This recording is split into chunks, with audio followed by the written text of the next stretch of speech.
Hello friends, स्वागत है आपका हमारे अपने channel mind and machine reviews में। यहाँ होती है सिर्फ काम की बातें। तो चलिए शुरू करते हैं। नमस्कार। कभी ऐसा महसूस हुआ है कि एक बेहतरीन ट्रेडिंग स्ट्रैटेजी हाथ में है, सब कुछ सही लग रहा है, लेकिन फिर भी लगातार प्रॉफिट कमाना एक सपने जैसा लगता है?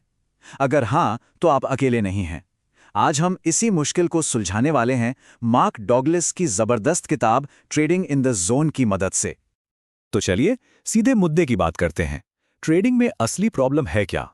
क्यों अच्छी से अच्छी स्ट्रैटेजीज भी कई बार फेल हो जाती हैं? इसका जवाब यकीन मानिए किसी चार्ट या इंडिकेटर में नहीं, बल्कि कहीं और ही छिपा है। ये वो सवाल है जो हर ट्रेडर के दिमाग में कभी ना कभी जरूर आता है। सोचिए, घंटों की रिसर्च की, एनालिसिस एकदम पक्का था, सारे सिग्नल्स बाय कह रहे थे, फिर भी जैसे ही ट्रेड लिया मार्केट पलट गया और लॉस हो गया। ऐसा होता क्यों है? अगर एनालिसिस सही है तो फिर गड़बड़ कहाँ हो रही है? और ये रही असली वजह हमारी स्क्रीन पर। प्रॉब्लम स्ट्रैटेजी में नहीं, बल्कि हमारे दिमाग में है। हम इमोशनल होकर ट्रेड करते हैं, डर के मारे जल्दी प्रॉफिट बुक कर लेते हैं या फिर लॉस को स्वीकार नहीं कर पाते। बाजार की थोड़ी सी उथल-पुथल हमें अपने ही बनाए नियमों को तोड़ने पर मजबूर कर देती है। और हाँ, पिछले ट्रेड का असर हमारे अगले फैसले पर पड़ता रहता है। और देखिए, यहीं पर ट्रेडिंग इन द जोन का सबसे बड़ा आइडिया सामने आता है। ये किताब साफ कहती है कि ट्रेडिंग में असली खेल स्ट्रैटेजी का नहीं, बल्कि माइंड सेट का है। चलिए थोड़ा और गहराई में जाकर समझते हैं कि इसका मतलब क्या है। ये लाइन बहुत पावरफुल है। मार्क डगलस कहते हैं कि ट्रेडिंग में कंसिस्टेंसी, यानी लगातार सफलता, एक विनिंग माइंडसेट बनाने से आती है, न कि कोई परफेक्ट स्ट्रैटेजी ढूंढने से। सच तो यह है कि ऐसी कोई परफेक्ट स्ट्रैटेजी होती ही नहीं है जो कभी फेल ना हो। तो मुद्दे की बात यह है कि असली चुनौती मार्केट को जानने की नहीं, बल्कि खुद पर काबू पाने की है। मतलब सेल्फ मास्टरी। जब तक कोई अपने मन पर काबू नहीं पा लेता, तब तक मार्केट उस पर हावी होता रहेगा। ठीक है, तो सवाल यह है कि ये माइंडसेट बनाएं कैसे। डगलस हमें मार्केट की 5 ऐसी सच्चाइयों के बारे में बताते हैं जिन्हें अपनाना जरूरी है।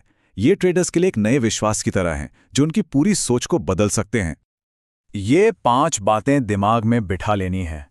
पहली, मार्केट में कुछ भी हो सकता है, मतलब कोई भविष्यवाणी पक्की नहीं है।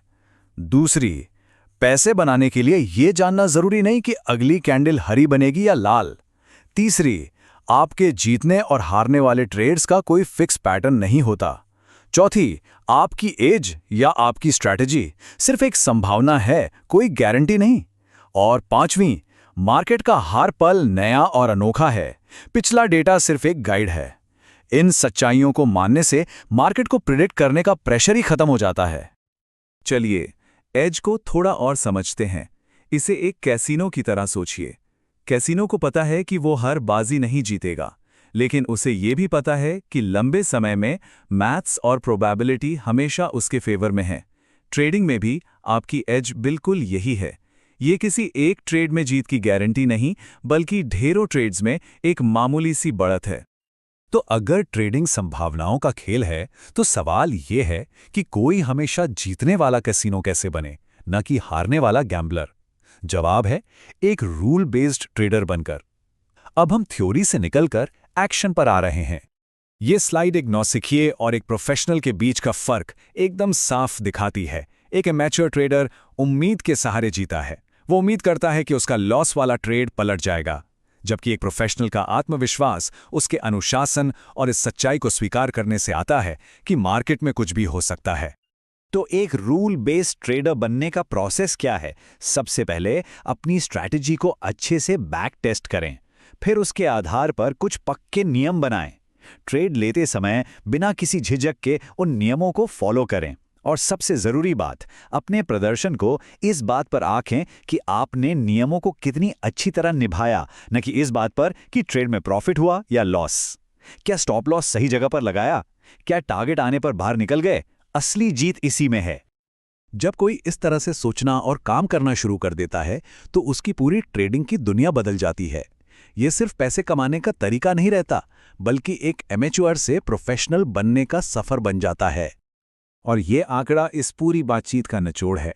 ट्रेडिंग में सफलता 80% साइकोलॉजी पर और सिर्फ 20% स्ट्रैटेजी पर निर्भर करती है। लेकिन कमाल की बात यह है कि ज़्यादातर लोग अपना 80% समय और एनर्जी सिर्फ नई नई स्ट्रैटेजी खोजने में लगा देते हैं। तो आखिर में ये बदलाव दिखता कैसा है? एक इमोशनल ट्रेडर हमेशा अस्थिर, तनाव में और डर लालच के चक्कर में फंसा रहता है। वहीं दूसरी तरफ एक रूल बेस्ड प्रोफेशनल शांत, स्थिर होता है और उसका पूरा ध्यान सिर्फ अपने प्रोसेस पर होता है। इस बात को हमेशा याद रखें, नुकसान इस खेल का हिस्सा है। इन्हें बस बिजनेस करने की एक लागत समझे। किसी भी एक ट्रेड के नतीजे से खुद को इमोशनली जोड़ना बंद करना होगा। असली जीत हर ट्रेड जितना नहीं, बल्कि अपने प्रोसेस को लगातार फॉलो करना है। तो आखिर में मैं ये सवाल छोड़ रहा हूं, आप मार्केट को ट्रेड करेंगे या अपने इमोशंस को? चुनाव आपका है और यही चुनाव आपकी ट्रेडिंग का भविष्य तय करेगा।